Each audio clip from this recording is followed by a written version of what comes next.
اعوذ باللہ من الشیطان الرجیم بسم اللہ الرحمن الرحیم۔ السلام علیکم سیکنڈ ایئر سی۔ ہم معاشی ترقی اور منصوبہ بندی کا چیپٹر پڑھ رہے ہیں۔ آج ہم نیم ترقی یافتہ یا ترقی پذیر معیشتوں کا مفہوم اور ان کے مسائل پڑھیں گے۔ پروفیسر نرکسے نے نیم ترقی یافتہ یا ترقی پذیر معیشتوں کی تعریف اس طرح سے کی۔ وہ کہتے ہیں پسماندہ ملک وہ ہے جس کے پاس آبادی اور قدرتی ذرائع کی نسبت سرمایہ کی مقدار کم ہو۔ یعنی یہ ایسا ملک ہوتا ہے جس کے پاس آبادی بھی زیادہ ہے اور قدرتی ذرائع بھی زیادہ ہیں، لیکن ان کی نسبت سرمایہ کی مقدار کم ہو۔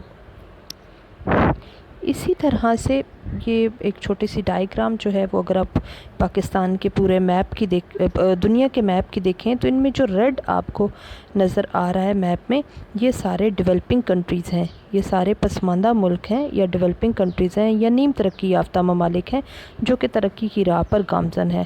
اور جو یلو سا کلر آپ کو نظر آ رہا ہے یہ سارے ڈیولپ یا ترقی یافتہ ممالک ہیں جو کہ ترقی کر چکے ہیں۔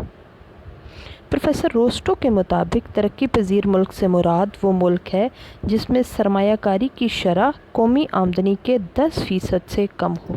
بڑی اچھی ڈیفینیشن انہوں نے کی۔ انہوں نے کہا کہ سرمایہ کاری کی شرح یعنی جو انویسٹمنٹ ہے وہ قومی آمدنی کے 10% سے، اگر قومی آمدنی 100 ہے، ٹھیک ہے، ہم فرض کرتے ہیں کہ قومی آمدنی 100 ہے اور 100 میں سے 10% جو ہے اس سے بھی کم اگر اس میں سرمایہ کاری میں انویسٹمنٹ میں لگ رہے ہے تو وہ ملک ترقی پذیر ہے۔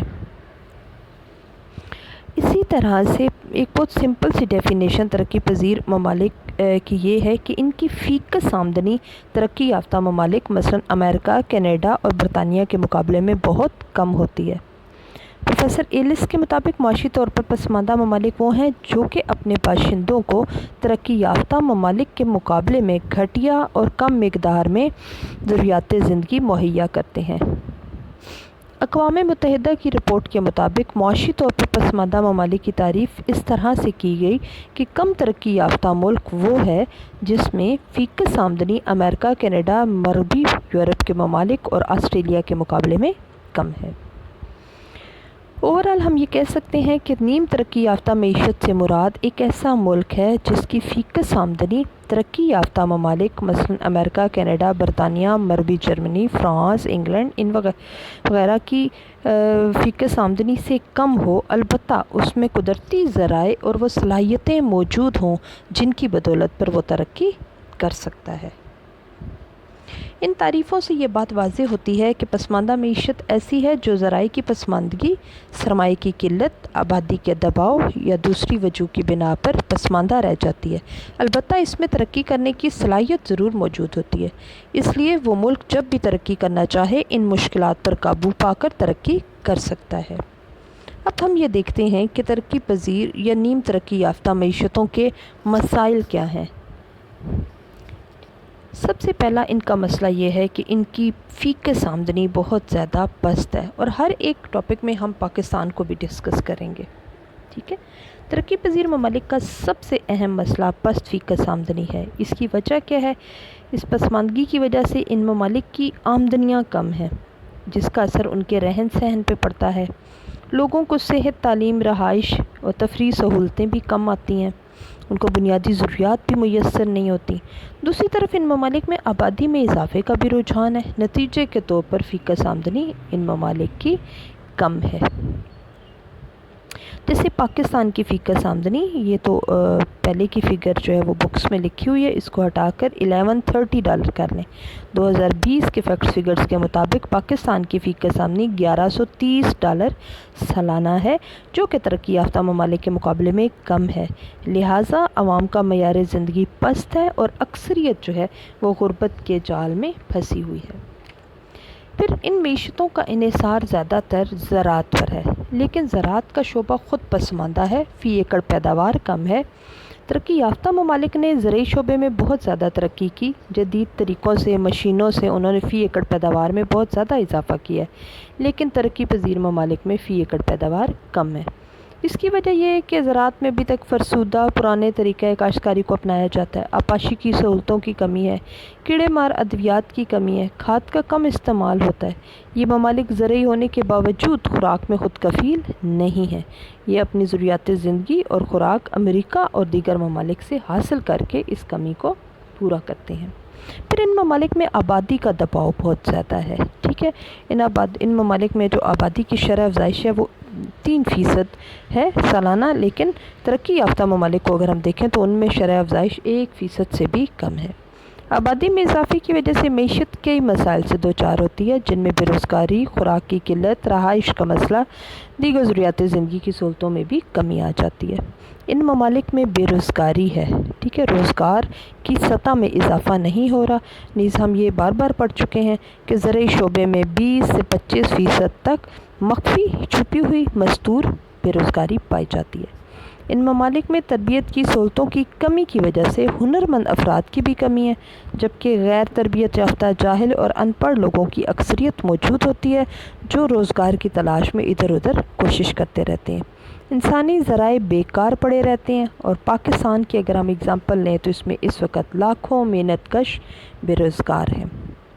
پھر ان ترقی پذیر معیشتوں کا ایک اور مسئلہ یہ ہے کہ ان ممالک میں انفلیشن ہے، ان ممالک میں افراط زر ہے، ان ممالک میں اشیاء کی قیمتوں میں بہت زیادہ اضافہ ہو رہا ہے، ٹھیک ہے۔ یہ ممالک دوسرے ممالک سے قرضے بھی حاصل کرتے ہیں، اور اپنی ضروریات کو حکومت جو ہے وہ پورا کرنے کے لیے، اپنے اخراجات کو پورا کرنے کے لیے حکومت خسارے کی سرمایہ کاری بھی کرتی ہے، یعنی کہ بغیر گارنٹی کے نوٹ بھی چھاپتی ہے، جس سے ملک میں زر کی گردش میں اضافہ ہو جاتا ہے، اور جس کا اثر قیمتوں پر پڑتا ہے، اور جب قیمتوں پر اس کا اثر پڑتا ہے تو پھر ملک میں افراط زر ہو جاتا ہے، اور پاکستان بھی اس مسئلے سے دوچار ہے۔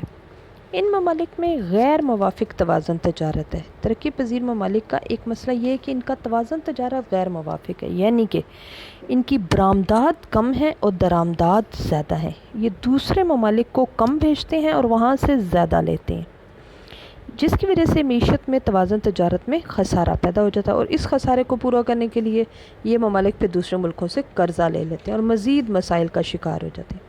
اچھا، برآمدات میں کمی کی وجہ یہ ہے کہ یہ ممالک اپنا زرعی خام مال دوسرے ممالک کو بھیجتے ہیں، جس کی قیمت بین الاقوامی منڈی میں زیادہ نہیں ہوتی، لہٰذا ان کی برآمدات سستے داموں فروخت ہو جاتی ہیں، اور ان کی زر مبادلہ کی کمائی بھی زیادہ نہیں ہوتی۔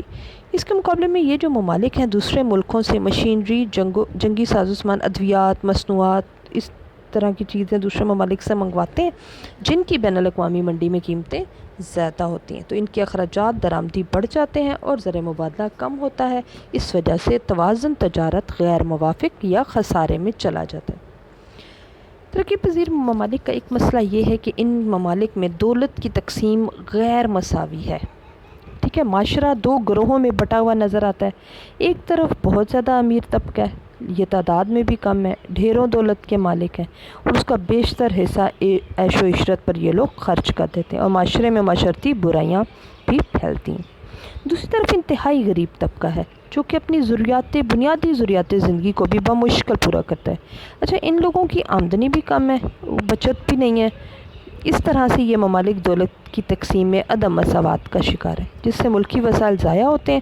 جن لوگوں کے پاس دولت کی بہتات ہے وہ اسے سرمایہ کاری میں نہیں لگاتے، بلکہ عیش و عشرت پر خرچ کر دیتے ہیں، اور جو لوگ سرمایہ کاری کرنا چاہتے ہیں ان کے پاس وسائل ہی موجود نہیں۔ اس طرح سے پسماندگی ان کا مقدر بنی رہتی ہے۔ اس کے بعد ان ممالک میں پست استعداد کار ہے، ٹھیک ہے۔ ترقی پذیر ممالک کا مسئلہ یہ ہے کہ اس میں غربت ہے، جہالت ہے، لوگوں کی کیپیبلٹی کم ہے۔ یہ ممالک کیونکہ غریب ہیں، آمدنی کی وجہ سے لوگوں کا معیار زندگی پست ہے، انہیں رہائش، خوراک کی صحیح سہولتیں میسر نہیں آتی، جس کی وجہ سے اکثر لوگ بھوک، افلاس، بیماریوں کا شکار ہوتے ہیں۔ ان کی صحت خراب ہونے کی وجہ سے ان کی استعداد کار پست رہ گئی ہے۔ خوراک کے غیر متوازن ہونے کی وجہ سے ان کے بچے بہت سی بیماریوں کا شکار ہو جاتے ہیں، انہیں صحت کی بنیادی سہولتیں بھی حاصل نہیں ہوتی۔ خواندگی کی شرح 20 سے 50% ہوتی ہے، بقیہ تمام جو لوگ ہیں وہ ان پڑھ ہوتے ہیں، قدیم اور فرسودہ روایات کے حامل ہوتے ہیں، لہٰذا ان ممالک میں معاشی ترقی اتنی آسانی سے نہیں ہو سکتی۔ ان ممالک میں جدید ٹیکنالوجی کی بھی کمی ہے، ٹھیک ہے نا۔ ترقی یافتہ ممالک میں ٹیکنالوجی بہت زیادہ ہے، وہ ان کے پاس کیونکہ سرمایہ زیادہ ہے، لیکن ترقی پذیر ممالک اس دوڑ میں بہت پیچھے ہیں، پرانے طریقے ہی اپناتے ہیں۔ زراعت، صنعت، تجارت، بینکاری، غرض کسی بھی شعبے میں جدیدیت نہیں ہے، ہر شعبہ اسی طرح قدیم روایات پر چل رہا ہے۔ زراعت، صنعت، تجارت، بینکاری، غرض کسی بھی شعبے میں جدیدیت نہیں ہے، ہر شعبہ قدیم روایات پہ چل رہا ہے۔ اس طرح سے ان ممالک کو اپنی پسماندگی کو دور کرنے میں مشکل پیش آتی ہے۔ قومی آمدنی کا بہت تھوڑا حصہ صنعتی شعبے سے حاصل ہوتا ہے اور اس طرح سے وہ زمانے کے جدید تقاضوں کا ساتھ دینے سے پیچھے رہ جاتے ہیں۔ پاکستان میں بھی جدید ٹیکنالوجی کا بہت کم استعمال ہے۔ پھر سرمایہ کی قلت ہے۔ ترقی پذیر ممالک میں سرمایہ بہت کم ہے۔ کیوں کم ہے؟ کیونکہ لوگوں کی آمدنی کم ہے۔ لوگوں کی جب آمدنی کم ہے تو لوگ بچت بھی کم کرتے ہیں۔ محتاط اندازے کے مطابق معاشی ترقی کے لیے کل آمدنی میں بچتوں کا تناسب 15% سے زیادہ ہونا چاہیے۔ ترقی یافتہ، ابھی ہم نے پیچھے پڑھا تھا کہ ترقی یافتہ ممالک میں یہ پرسنٹیج 20 سے 25 ہے، لیکن پاکستان جیسے ممالک جو ہیں ان میں 15% سے بھی کم ہے۔ ٹھیک ہے، لہٰذا ان ممالک میں معیار زندگی کو برقرار رکھنا بھی بہت زیادہ مشکل ہے۔ ان ممالک میں روایتی سماجی ادارے ہیں، سوشل انسٹیٹیوشنز ہیں۔ نیم ترقی یافتہ ممالک میں سماجی ادارے بھی قدیم اور روایتی ہوتے ہیں، لوگ ان میں کسی قسم کی رد و بدل بھی نہیں چاہتے، روایتی فرسودہ روایات سے چمٹے ہیں۔ پردے کے رواج کی وجہ سے عورتیں زیادہ تر گھروں میں بیکار پڑی رہتی ہیں، لوگ لکیر کے فقیر ہوتے ہیں، مشترکہ خاندانی نظام سے وابستہ رہتے ہیں، پرانی رسموں کو اپنا تہذیبی ورثہ سمجھتے ہیں، لہٰذا ان اداروں میں تبدیلی نہ لانے کی وجہ سے معاشی زندگی کی دوڑ میں بہت زیادہ پیچھے رہ گیا۔ پھر ترقی پذیر معیشت کا مسئلہ یہ ہے کہ قدرتی ذرائع کا نیم استعمال کرتے ہیں۔ ترقی پذیر ممالک کو سرمایہ اور جدید ٹیکنالوجی کی کمی، ہنرمند اور تربیت یافتہ افراد کی عدم دستیابی، پھر یہاں پر ذرائع نقل و حمل پسماندہ ہیں، معدنی علاقوں میں سیاسی عدم استحکام بھی ان ممالک میں ہے، اور دیگر کئی وجوہات کی وجہ سے قدرتی وسائل تک پہنچنا ناممکن ہو گیا ہے، لہٰذا ان سے بھرپور استفادہ بھی حاصل نہیں ہوتا۔ ٹھیک ہے، اور اکثر ذرائع بیکار پڑے رہتے ہیں یا پھر ان کا نیم استعمال کیا جاتا ہے۔ پھر پاکستان میں غیر ملکی امداد اور قرضوں پہ انحصار جو ہے وہ ترقی پذیر ممالک جن میں پاکستان بھی شامل ہے، یہ غیر ملکی امداد اور قرضوں پہ انحصار کرتے ہیں۔ ٹھیک ہے، ملکی آمدنی ان کی کم ہے، بچتیں کم ہے، سرمایہ کاری کم ہے، خسارے کی سرمایہ کاری ہے، یعنی کہ بغیر گارنٹی کے نوٹ چھاپنا ہے، جس کی وجہ سے افراط زر جو ہے وہ پیدا ہو جاتا ہے۔ ان دوسرے ممالک سے یہ امداد اور قرضے لیتے ہیں، قرضوں کا بوجھ ملکی معیشت پر اتنا زیادہ ہے کہ سالانہ بجٹ کا بہت بڑا حصہ قرضوں کے بار یعنی بوجھ اور سروس کی نظر ہو جاتا ہے۔ بعض اوقات ان ممالک کو پرانا قرض اتارنے کے لیے نئے قرضوں کا بھی سہارا لینا پڑتا ہے، اس پر یہ ممالک قرضوں کے بوجھ کے نیچے دبے ہوئے ہیں اور معاشی ترقی کا عمل سست رہتا ہے۔ پھر کم ترقی یافتہ ذرائع نقل و حمل ہے۔ ان ممالک میں سڑکیں، ریلیں، بحری ہوائی نقل و حمل کے ذرائع بھی پسماندگی کا شکار ہیں، لہٰذا خام مال، مصنوعات اور دیگر اشیاء کو دور دراز منڈیوں تک پہنچانے کا عمل مشکل اور سست ہے، اسی لیے اشیاء کی منڈیاں بھی محدود ہو کر رہ گئی ہیں اور ان ممالک کی اشیاء کی طلب جو ہے وہ بھی کم ہے۔ تو ہم نے ترقی پذیر ممالک کے مسائل پڑھے جو کہ پس فیکس آمدنی، ان ممالک کا زراعت پہ انحصار، ان ممالک میں آبادی بہت زیادہ ہے، بے روزگاری ہے، افراط زر ہے، ان ممالک کا توازن تجارت غیر موافق زیادہ تر رہتا ہے، ان ممالک میں دولت کی تقسیم غیر مساویانہ ہے، مزدوروں کی پست استعداد کار ہے، جدید ٹیکنالوجی میں کمی ہے، سرمایہ کی قلت ہے، روایتی سماجی ادارے ہیں، قدرتی ذرائع کا نیم استعمال یعنی مکمل استعمال نہیں کیا جاتا، یہ ممالک قرضوں کے بوجھ تلے دبے ہوئے ہیں، اور ان ممالک میں کم ترقی یافتہ ذرائع نقل و حمل ہیں۔ نیکسٹ جو ٹاپک ہم نے پڑھنا ہے وہ ہے معاشی منصوبہ بندی، اکنامک پلاننگ۔ اگر مختلف ممالک کی معاشی اگر ہم تاریخ کا مطالعہ کریں تو پتہ چلے گا کہ دنیا کے تمام مہذب ممالک جو آج ترقی یافتہ نظر آتے ہیں، ایک زمانے میں یہ بھی کم ترقی یافتہ تھے، پسماندہ تھے۔ اکثر ممالک میں بادشاہت کا رواج تھا، ان کی معیشتیں سرمایہ دارانہ خصوصیات کی حامل تھیں، لیکن بعد میں لوگوں میں ترقی کا احساس پیدا ہوا۔ پھر 1930 کے عالمی اقتصادی بحران نے پوری دنیا کو اس بات پر مجبور کیا کہ ایسی پالیسیاں اختیار کی جائیں جن کی وجہ سے معاشی ترقی بھی ہو اور اسے برقرار بھی رکھا جا سکے۔ پھر اقتصادی ترقی بذریعہ منصوبہ بندی کا تصور روس میں 1917 کے انقلاب کے بعد شروع ہوا۔ 1929 میں معیشت دانوں نے روس کی ترقی کے لیے سب سے پہلے 5 سالہ منصوبے بنائے۔ ابتدا میں ترقی یافتہ ممالک نے اس تصور کی پرزور مخالفت کی، لیکن جب روس نے اپنے معاشی منصوبوں کے ذریعے بہت کم وقت میں معاشی ترقی کی منازل طے کی تو دنیا کے باقی ممالک کو بھی اقتصادی منصوبہ بندی کی اہمیت کا اندازہ ہوا، جبکہ موجودہ دور میں ہر پسماندہ ملک معاشی ترقی کے جلد از جلد حصول کے لیے معاشی منصوبہ بندی کو خصوصی اہمیت دیتا ہے۔ معاشی منصوبہ بندی کا مفہوم بہت سارے معیشت دانوں نے پیش کیا۔ پروفیسر لیوس لاروین کہتے ہیں کہ منصوبہ بند معیشت ایسی تنظیم ہوتی ہے جس میں افراد، کارخانے، کاروبار اور صنعتیں ایک ہی وحدت کے تکمیلی اجزاء ہوتے ہیں، اور یہ ملک میں موجود ذرائع کو اس طرح استعمال کرتے ہیں کہ عوام کی ضروریات کی زیادہ سے زیادہ تسکین ہو۔ پروفیسر ڈکسن کہتے ہیں منصوبہ بندی کا مقصد ایک خاص ادارے کی طرف سے ملکی معیشت کا مجموعی طور پر جائزہ لینے کے بعد اس قسم کے معاشی فیصلے کرنا ہے جن کا تعلق ان امور سے ہوتا ہے کہ کون سی اشیاء پیدا کی جائیں، کتنی مقدار میں پیدا کی جائیں اور پھر ان کو کیسے تقسیم کیا جائے۔ مختصراً ہم اوورال ایک بڑی اچھی سی ڈیفینیشن ہے، آپ بھی معاشی منصوبہ بندی کے لیے یہ ڈیفینیشن جو ہے وہ یاد کر لیجیے گا۔ معاشی منصوبہ بندی سے مراد ایسے پروگرام اور پالیسیاں وضع کرنا ہے جن کا مقصد باقاعدہ منظم جدوجہد کے ذریعے ملک کو معاشی بدحالی سے نکال کر معاشی خوشحالی سے ہمکنار کرنا ہے۔ اب ہم پاکستان میں جو ہے وہ معاشی منصوبہ بندی کو دیکھیں گے۔ پاکستان میں منصوبہ بندی کا انتظامی ڈھانچہ جو ہے وہ ہم دیکھیں گے۔ ہم سب سے پہلے پاکستان میں معاشی منصوبہ بندی کو دیکھتے ہیں۔ پاکستان میں معاشی منصوبہ بندی کا انتظامی ڈھانچہ دیکھیں گے، پھر پاکستان میں معاشی منصوبہ بندی کا جواز اور مقاصد دیکھیں گے۔ 1947 میں جب پاکستان معرض وجود میں آیا تو اس وقت اس کی معیشت نہایت خراب تھی۔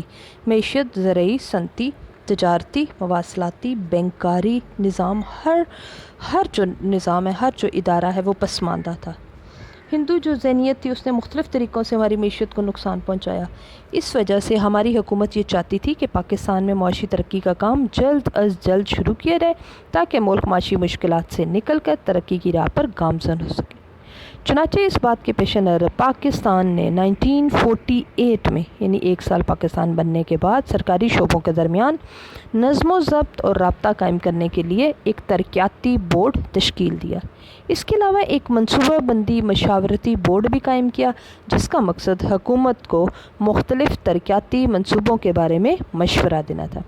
1950 میں دولت مشترکہ کی مشاورتی کمیٹی کی تشکیل ہوئی جس کا کام جنوبی اور جنوب مشرقی ایشیا کے ممالک کے لیے ترقیاتی منصوبہ تیار کرنا تھا، اور اس کو بعد میں نام کولمبو پلان دیا گیا۔ 1951 میں منصوبہ بندی مشاورتی بورڈ کو ختم کیا اور کولمبو پلان کو عملی جامہ پہنانے کے لیے ترقیاتی بورڈ کی جگہ 20 ارکان پر مشتمل ایک منصوبہ بندی کمیشن قائم کیا گیا۔ معاشی امور کے وزیر کو اس کمیشن کا چیئرمین مقرر کیا گیا۔ اس کے علاوہ ایک قومی اقتصادی کونسل نیشنل اکنامک کونسل قائم کی گئی جس کا چیئرمین وزیر اعظم تھا۔ کولمبو پلان کو عملی جامہ پہنانے کی ذمہ داری اس کونسل کے سپرد کی گئی، یعنی کہ قومی اقتصادی کونسل کے سپرد کی گئی۔ 1953 میں حکومت نے ایک منصوبہ بندی بورڈ قائم کیا، پلاننگ بورڈ، جس کا مقصد یہ تھا کہ وہ تمام ملکی وسائل کا جائزہ لے کر 1955 سے 1960 تک ایک باقاعدہ 5 سالہ منصوبہ تیار کرے تاکہ ملک میں معاشی ترقی کا عمل باقاعدگی سے شروع ہو۔ اکتوبر 1958 میں آپ پڑھ چکے ہیں، پاک اسٹڈی میں بھی پڑھتے رہتے ہیں کہ مارشل لا لگا تو اس منصوبہ بندی بورڈ کو منصوبہ بندی کمیشن میں تبدیل کر دیا گیا، اور اس کمیشن کو صدارتی سیکریٹریٹ میں ایک ڈویژن کا درجہ دے دیا گیا۔ صدر پاکستان اس کا چیئرمین مقرر ہوا، جبکہ اس کی کارکردگی اور قیام کی اصل ذمہ داری ڈپٹی چیئرمین کے سپرد کی گئی جس کا عہدہ مرکزی وزیر کے برابر رکھا گیا۔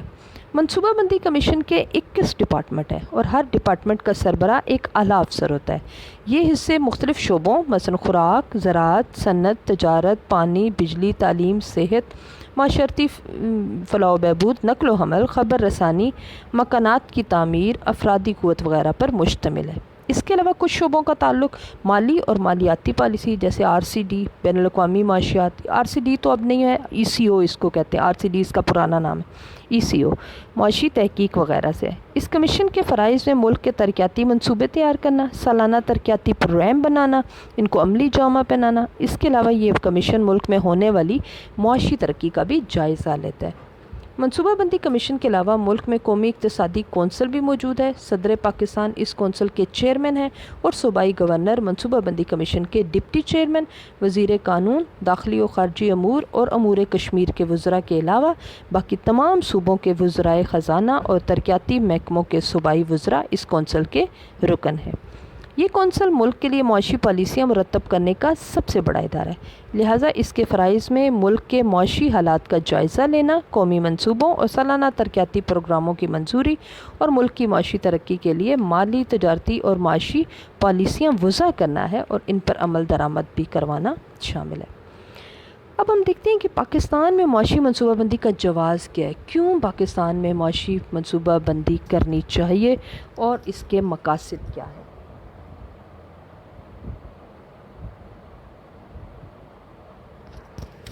کیوں پاکستان، آپ جانتے ہیں کہ ایک ترقی پذیر ملک ہے اور پاکستان کی جو معیشت ہے بنیادی طور پر زرعی ہے، لیکن زراعت میں فی ایکڑ پیداوار کم ہے۔ ملک مختلف معاشی مسائل مثلا قومی آمدنی کی کمی، پس فیکس آمدنی، غربت، جہالت، بے روزگاری، آبادی کا دباؤ، افراط زر، غیر ملکی قرضوں کا بوجھ، غیر موافق توازن ادائیگی وغیرہ سے دوچار ہے۔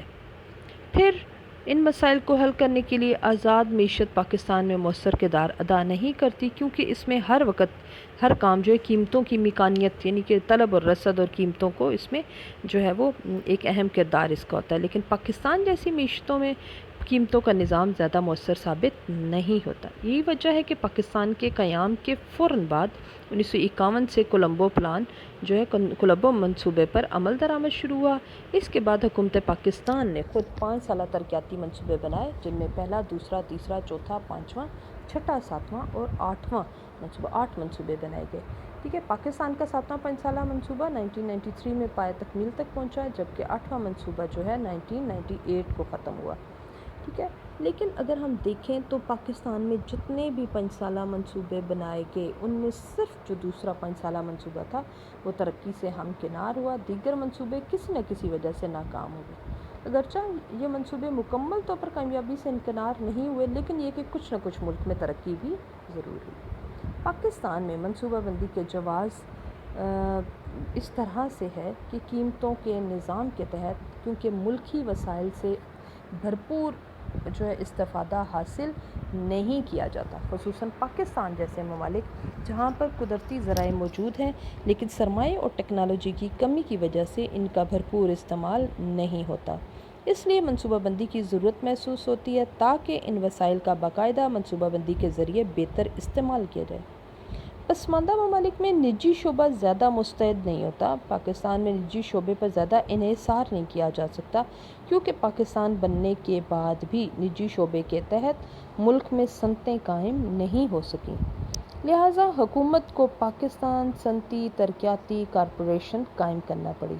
ٹھیک ہے، پاکستان صنعتی ترقیاتی کارپوریشن ملک میں منصوبے لگانے کا اس کا کام تھا۔ اس طرح سے جو دیگر شعبے ہیں ان میں سرکاری شعبے کی اہمیت بہت زیادہ ہے۔ پاکستان میں مختلف منصوبوں میں سرکاری شعبے کا تناسب سب سے زیادہ ہے تاکہ ملک میں اس شعبے کے ذریعے جلد ترقی جو ہے وہ حاصل ہو۔ پھر پاکستان کی جو معیشت ہے وہ زرعی ہے، لیکن زرعی شعبہ خود پسماندہ ہے، فی ایکڑ پیداوار کم ہے، مخفی بے روزگاری ہے، لہٰذا منصوبہ بندی کے ذریعے زراعت سے مخفی بے روزگاری کو ختم کر کے انہیں صنعتی شعبے میں کھپایا جائے، لیکن یہ کام مؤثر منصوبہ بندی کے ذریعے سرکاری شعبوں کی معرفت سے ہی ہو سکتا ہے۔ پھر پاکستان میں فیکس آمدنی کم ہے، کیونکہ لوگوں کی آمدنیاں کم ہیں، بچت کم ہے، سرمایہ کی قلت ہے، جہالت ہے، ناخواندگی ہے، تربیت یافتہ اور ہنرمند افراد کی بھی کمی ہے، ٹیکنالوجی کا مؤثر استعمال نہیں ہے، لہٰذا بڑے بڑے پروجیکٹوں اور کارخانوں کی تعمیر کے لیے منصوبے کی ضرورت محسوس ہوتی ہے، کیونکہ منصوبہ بندی کے بغیر ایسے پروگرام پر عمل نہیں کیا جا سکتا۔ پھر پاکستان میں دولت کی تقسیم بھی غیر مساوی ہے. ایک طرف بڑے بڑے سرمایہ کار ہیں جو عیش و عشرت کی زندگی بسر کر رہے ہیں، دوسری طرف غریب لوگ ہیں جنہیں 2 وقت کی روٹی بھی جو ہے وہ مشکل سے میسر آتی ہے. لہٰذا اس غیر مساوی تقسیم دولت کو ختم کرنے کے لیے منصوبہ بندی کی ضرورت محسوس ہوتی ہے، تاکہ باقاعدہ منصوبہ بندی کے ذریعے امیروں پر بھاری ٹیکس لگا کر اس رقم کو غریبوں کی فلاح و بہبود پر خرچ کرے. پاکستان میں معاشی ترقی کے لیے غیر ملکی امداد پر بہت زیادہ انحصار کرنا پڑتا ہے. یہ امداد و قرضے اس صورت میں حاصل ہوتے ہیں جب ہم منصوبہ بندی کر رہے ہوں اور دوسرے ممالک کو قائل بھی کر سکیں کہ پاکستان ترقی کر رہا ہے اور یہ ادارے ہمیں امداد مہیا کر سکیں. بصورت دیگر امداد کا حصول خاصا مشکل ہوتا ہے اور غیر ملکی امداد کے بغیر معاشی ترقی کا تصور ناممکن ہے، کیونکہ دنیا کے وہ ممالک جو آج ترقی یافتہ نظر آتے ہیں، مثلا امریکہ، کینیڈا وغیرہ، انہوں نے معاشی ترقی کے لیے غیر ملکی امداد پہ انحصار کیا ہے اور آج وہ ترقی کر کے دنیا کے صف اول کے ممالک میں جا پہنچے. پاکستان میں ہم نے جواز تو دیکھ لیا کہ منصوبہ بندی کا جواز کیا ہے. اب ہم دیکھیں گے کہ پاکستان میں معاشی منصوبہ بندی کے مقصد کیا ہے. جب اس جواز کو پورا کر لیا جائے تو پھر کیا کیا مقاصد حاصل ہوتے ہیں. جب پاکستان میں معاشی منصوبہ کی جائے گی تو ملک کی قومی آمدنی میں اضافہ ہو جائے گا، فیکس آمدنی بھی بڑھ جائے گی، بے روزگاری اور نیم بے روزگاری کا خاتمہ ہو جائے گا، قیمتوں کا استحکام یعنی افراط زر سرد بازاری سے بچا جائے گا، غذائی خود کفالت، بین الصوبائی اور علاقائی معاشی تفاوت دور ہوگی، تقسیم دولت میں عدم مساوات کو دور کر کے منصفانہ بنایا جائے گا، توازن تجارت اور توازن ادائیگی کی اصلاح اور بہتری کے اقدامات کیے جائیں گے، بنیادی تحتی ڈھانچے کو مضبوط کیا جائے گا، صنعتی ترقی کی رفتار کو تیز کیا جائے گا اور اہم بنیادی صنعتوں کے قیام پر توجہ دی جائے گی، آبادی کی منصوبہ بندی اور انسانی وسائل کی ترقی کی جائے گی، تعلیم، صحت، نکاسی و فراہمی آب اور رہائشی سہولتوں کی فراہمی میں اضافہ کیا جائے گا، معیشت کا تنوع اور مختلف شعبوں کے درمیان ہم آہنی پیدا کی جائے گی، معیشت میں خود انحصاری کے حالات پیدا کیے جائیں گے تاکہ غیر ملکی امداد اور قرضوں پہ انحصار کم کیا جائے، قومی بچتوں، تشکیل سرمایہ اور نجی سرمایہ کاری کی حوصلہ افزائی بھی کی جائے گی. تو اس کو ہم آج جو ہم نے ٹاپک پڑھا اوورآل اس کو دیکھ لیتے ہیں. ایک تو ہم نے ترقی پذیر معیشتوں کی ڈیفینیشنز پڑھی، ان کے بعد ہم نے ان کے مسائل ڈسکس کیے اور معاشی منصوبہ بندی کی تعریف کی. پاکستان میں معاشی منصوبہ بندی کا جواز اور مقاصد جو ہے وہ ہم نے دیکھے. جواز میں جو ہے وہ آپ ہیڈنگز بھی بنا سکتے ہیں، جیسے فرسٹ میں آپ بنا لیں ملکی وسائل کا بھرپور استعمال نہیں کیا جاتا یا قدرتی ذرائع کا نیم استعمال، آپ ہیڈنگ بنا لیں. پھر نجی شعبہ غیر مستعد، دوسری ہیڈنگ بنا لیں. پھر آپ زرعی شعبے پہ انحصار، پاکستان کی معیشت کا زرعی شعبے پہ انحصار. بس فیکس آمدنی چوتھی ہیڈنگ بنا لیں. پانچویں دولت کی غیر مساویانہ تقسیم. چھٹے میں آپ لکھیں کہ غیر ملکی امداد پہ انحصار یا غیر ملکی قرضوں پہ انحصار. اور معاشی منصوبہ بندی کا جواز ہی اس کے مقاصد کا تعین بھی کرے گا اور ان میں قومی آمدنی میں اضافہ، فیکس آمدنی میں اضافہ، بے روزگاری اور نیم بے روزگاری کا خاتمہ، قیمتوں کا استحکام یعنی افراط زر اور سرد بازاری سے بچنا، غذائی خود کفالت حاصل کرنا، علاقائی معاشی تفاوت یعنی جو فرق ہے مختلف صوبوں میں، مختلف علاقوں میں، اس کو کم کرنا، تقسیم دولت میں عدم مساوات کو دور کر کے مساوی یعنی تقسیم دولت برابر کرنا، توازن تجارت کو بہتر کرنا، بنیادی تحتی ڈھانچے کو بہتر کرنا، مضبوط بنانا، صنعتی ترقی کی رفتار تیز کرنا، آبادی کی منصوبہ بندی، تعلیم، صحت پر توجہ، معیشت کا تنوع اور غیر ملکی قرضوں پہ کم سے کم انحصار اور اس کے علاوہ سرمایہ کاری پہ جو اضافہ یا اس کی حوصلہ افزائی کرنا ہے.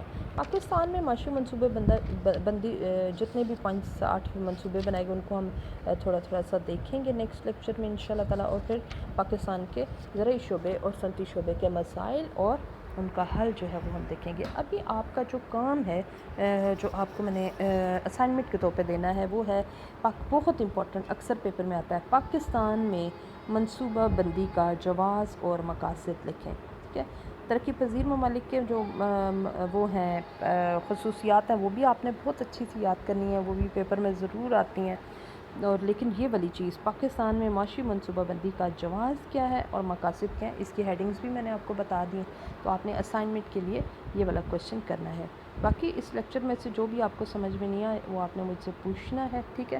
اور جو ہے وہ ریڈنگیبل ہی ہے، یہ سارا پاکستانی اکنامکس ہے، یہ بہت ہی آسان سے ٹاپکس ہیں، ان میں جتنی ہیڈنگز آپ لکھیں گے اور ہیڈنگز یاد کر لیں اندر سے تو اس کو ایک بار پڑھ کے آپ خود بھی لکھ سکتے ہیں، ٹھیک ہے؟ ابھی آپ سیکنڈ ایئر میں چلے گئے ہیں تو اب تک تو آپ خود بھی لکھ سکتے ہیں۔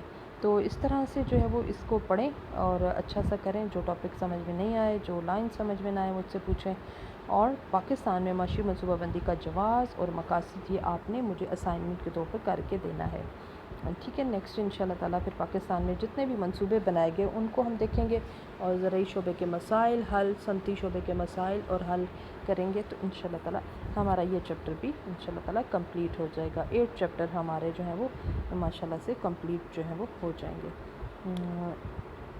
ٹھیک ہے، فی الحال اتنا ہی، اللہ حافظ۔